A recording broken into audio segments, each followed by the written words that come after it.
ئەی ئێمە بیر لە چی بکەینەوە؟ بیر لە ئالا و نیعمەتەکانی خوا ئەکەینەوە، بیر لە مەخلوقاتی خوا ئەکەینەوە، لەوێوە دەسەڵاتی خوا تێ ئەگەین و پێی ئەگەین. ئەفەرمێ ليس كمثله شيء وهو السميع البصير. هیچ شتێک وێنەی خوا نییە جل جلاله. ليس كمثله شيء. هاوێنەی خوا کە نەبێت تۆ من هاوێنەکە نەبێت چۆن تەسەوراتە بدەمێ کە تۆ پرتەقاڵە نەناسی بێت چۆن سندی و پێ بناسێن ناتوانم.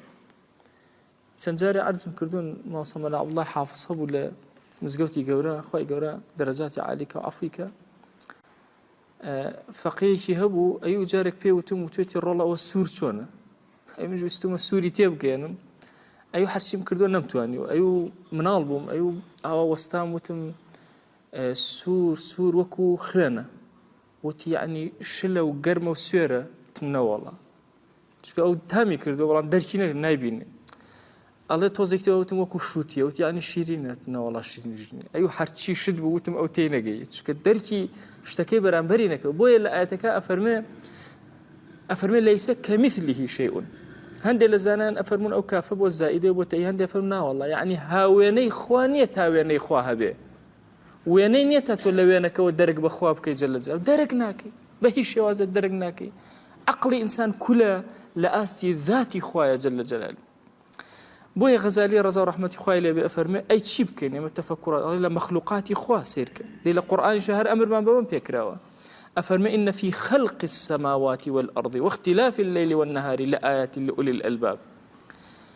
لە خەڵقی ئاسمانەکان و زەویە لە هاتنی شەو ڕۆژە بەو کەیفیەت و تەرتیبە جوانە، ئەمە یەک کۆمەڵ ئایەت و بەڵگەیە بۆ ئەو کەسانەی کە خاوەنی لب و دڵ و عەقڵن، تێ ئەفکردن و تێ ئەبینن.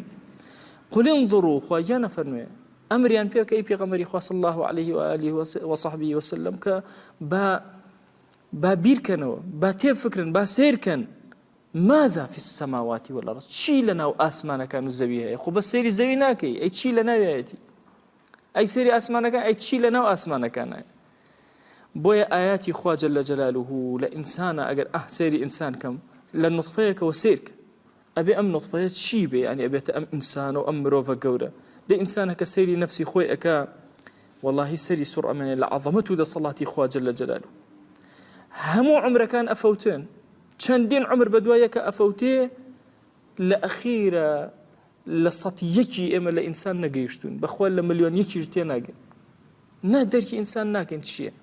باشە گریمان دەرکی ظاهری ئینسانمان کرد، زانیمان چەند ڕەگ و دەمار لە ئینسانە هەیە، زانیمان چەند جۆر پێست هەیە و چەند جۆر سێڵ هەیە و نازان هەمومان زانی.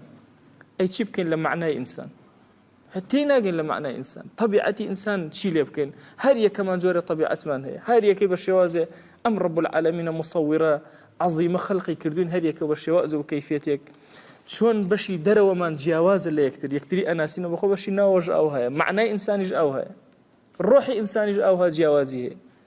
ئەی باش ئێمە دەرک بەوانە هەر ناکەین و چی بکەین کە ئەسڵ نایبینین و هەستی پێ ناکەین. بۆیە ئەفەرمێ عمرەکان هەموو ئەفەوتێن، ئێمە سەتی یەک تێ نەگەیشتوین لە بینینی خوا یا لە علمی خوا یا لە ذاتی خوا یا لە خۆمان. هیچ مەسەلەن تۆ وشێ مصەویری خوا ئەتەوێت لە خۆتا ڕەنگ پێ بدەیتەوە، هەموو عمرێ ئەفەوتێ تۆ سەتی یەک تێ نەگەیشتووی لە مەسەلەی تەسویری خوا و مصەویرەتی خوا چۆن تەسویرەکان ئەکە. دێ وەرە تۆ 50 ڕسم بۆ دروستکە، هەموو ڕەنگ و شکڵ و شێوەکان وەکو یەکشن، هەمووی لوتی هەیە، برۆی هەیە، چاوی هەیە، ئیتر دوای دووبارە ئەبێتەوە، هەر وەردە دروستەکەی دووبارە دە لە ئەوڵی ئینسانەوە تا ئەخیر دانەیەکیان دووبارە نەبووتەوە. علمی نوێ باسی ئەوە ئەکات کە جاران سەرە پەنجەکان ئەمانوت وەکو یەک نین، ئێستا هیچ خوێنێک نییە وەکو خوێنێکی تر بێ، هیچ موویەک نییە تاڵەموو لەسەر زەوی وەکو تاڵەموویەکی تر بێ لە ئینسانەکان. تەسەور کە دایکێک ڕیزە مناڵی ئەبێ، هیچ مناڵێ لە مناڵێکی تری ناسی، ئەم باوکو دایکە و مناڵەکانیان ناوێکی تر و کەیفیەتێکی تر. بۆیە عەزیزانم ئەفەرمێ وەفی ئەنفوسیکم ئەفەلا تبصرون، سیر ناکەن لە ناوی خۆتانە چی هەیە. لە کتابی شوکر ئەفەرمێ بە درێژی ئەمانە باس کردووە ئینسان بگەڕێتەوە سەری سوودی لێ وەرەگرێت.